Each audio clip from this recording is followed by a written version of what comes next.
Good evening, everyone, and welcome to Channel 325 Eyewitness News. I'm your host, Chip Wallace, and today we have breaking news from Valleyfair about a rumor that there might be a potential remover of Excalibur. Reporter Micah Lindgren has more on this. Micah?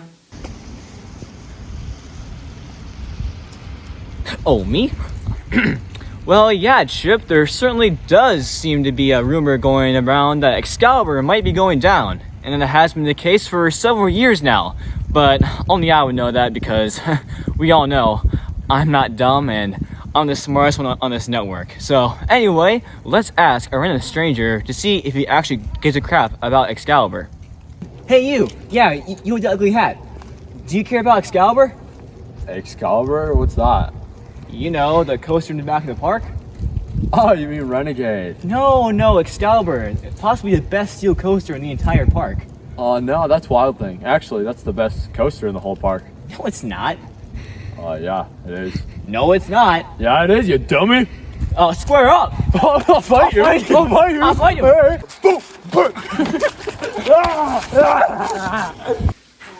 Well, it seems like a good time to talk about our sponsor, Pepsi Orange. This all-new, highly caffeinated drink is made to keep you awake while you ride Pepsi Orange Streak. And it tastes superb. What is this? Well, that's all, folks. I'm Chip Wallace, and thanks for watching 325 Eyewitness News.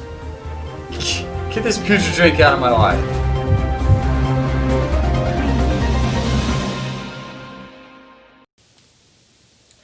Now that is my first ever report on live TV.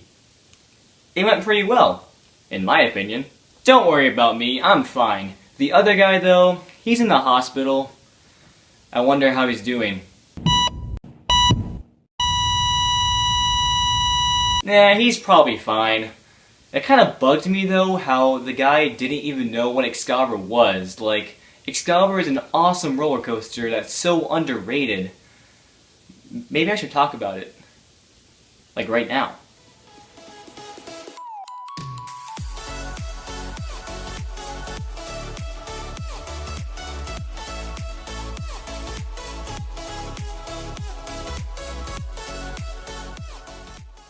Today's coaster review is about a roller coaster that is so widely forgotten that it's kinda sad because this roller coaster is a hidden gem. Literally, it's hidden in the back of the park, and it is a awesome ride.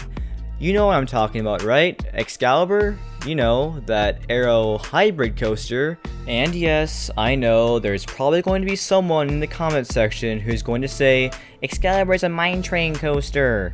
No, it's not. Just hear me out real quick. Okay, so Excalibur and Gemini from Cedar Point share the exact same cars in the exact same track. And Gemini is not considered to be a mine train. It's called a hybrid coaster. And the other reason is that Excalibur is 100 feet tall and it goes over 50 miles per hour, which last I checked, there is no mine train that goes that high and that fast. And speaking of height and speed, this might be a great time to talk about the stats. So as we can see here, Excalibur has a total height of 100 feet, a 105 foot drop, and a top speed of 54 miles per hour. It also has a length of 2,415 feet of track and a duration of 2 minutes and 17 seconds. I also want to point out that this roller coaster is very important to Valleyfair because before Excalibur came, Valleyfair was a very small park with only a couple of roller coasters, and they weren't really that impressive. But then Excalibur comes around and you would expect Valleyfair to be on the map. But this is unfortunately not true, because Excalibur came out the same year as Magnum XL200, and Magnum XL200 was way more impressive than Excalibur. So ever since Excalibur opened, it's kind of lived in Magnum's shadow for a very long time, and it hasn't really gotten any recognition at all. And that's kind of sad, because this roller coaster has been rumored to be demolished for several years now. So if you want to ride it, you better ride it quick before it gets removed. And that's basically why I'm here. I'm here to tell you guys about this roller coaster, so maybe you can ride it someday, but I'm also going to look at it with more of a critical eye and try to get an unbiased approach to this review, because this roller coaster isn't for everyone.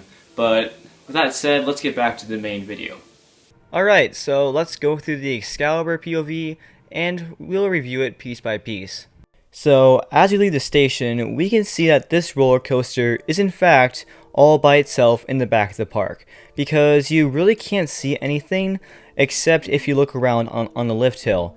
And speaking of that, let's go ahead and give a listen to the wonderful sound of the aero chain lift.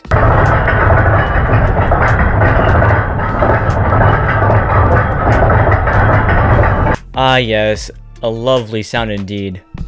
Anyway, I kinda like how this roller coaster is all by itself in the back of the park, because the area surrounding it is actually quite nice. Well, except for the highway nearby, but it's okay. Alright, we're at the top, and listen up, this is very, very important. Do not look at the trim brakes, they're just a distraction. Okay, in all seriousness, you really can't feel these trim brakes unless you're in the back, then maybe. But yeah, other than that, we have a pretty nice drop, and when I say that, I actually mean it. Do not let this POV fool you. This drop is amazing. You get ejector airtime, yes, you heard me right, you get ejector, and it feels good, especially in the back. But if you can't go in the back row, don't worry, you can feel airtime throughout the entire coaster. Every single row has airtime, and that's why I love this drop. After the drop, there's this section of track that gets really close to the ground, and it looks pretty cool. And fun fact, this section of track used to have an airtime hill, according to this article in Roller Coaster Magazine. So yeah, apparently there used to be an airtime hill, but the airtime was too extreme, so Aero took it out. Okay, following that we have a turn that's probably the most memorable part of the ride, and I say that because this turn can be insane, especially if you're sitting in the left seat of the car. Because if you're a new rider, you're not going to be ready for this. I am telling you, there's no way. This turn has some amazing laterals. However, it can be a bit jerky, but if you brace yourself, it shouldn't be a problem. After that comes arguably the most intense part of the ride, and that is the helix. I'm not joking, this helix will pull 3.6 Gs, which is insane, for this coaster at least. I'm willing to bet that you will gray out on this helix first time riding. Following that is an airtime hill with plenty of ejector airtime, and now we have more laterals, and yet again, an airtime hill with some awesome ejector airtime. I've heard some people compare these two airtime hills to Magnum XL 200 airtime hills. They're very, very pointy, and they will for sure get you out of your seat. And as for the turn, this will give you some laterals, but it won't be as intense as the first one. After that, the ride's pretty much done as you curve and pop up into the brake run. And it's a very short ride, and that's the only thing I don't like about this roller coaster. It's too short. But the good news is that this roller coaster is pretty much a station wait all day. I have never seen this roller coaster with a line longer than 15 minutes. It's insane. So that means you can pretty much marathon this coaster and ride this at least 9 times a day. It never gets old. So all in all, Excalibur isn't perfect, it's very short, and it can be a bit jerky sometimes, despite having some retracking done on the turn. But other than that guys, this roller coaster is probably number 2 in the park. I mean, I personally prefer Steel Venom and Wild Thing a little over this, but for some people, this is number 2 in the park, and I've heard some people call it number 1. This roller coaster is intense, and it came out like decades ago, and it's still exciting guest to this day. And that's the beauty of Excalibur. On the outside, it looks like this some sketchy backyard roller coaster, but once you ride it, it's very, very intense. It's hard to explain. This roller coaster is just very weird, and honestly, very unique.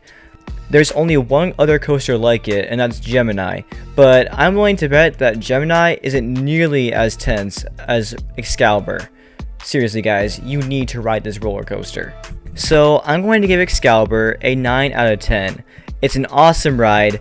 It's just very short and a little jerky at sometimes, but other than that, this roller coaster is amazing. And I, for one, totally recommend this roller coaster because I've been on it so many times, and I can say for sure this roller coaster is worth coming to Valleyfair for.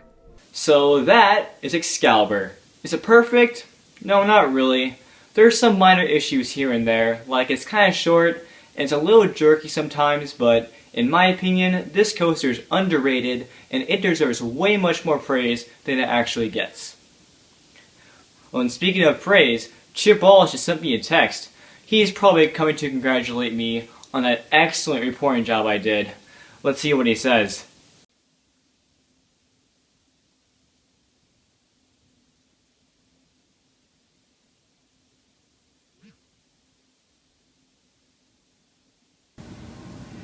Best day ever!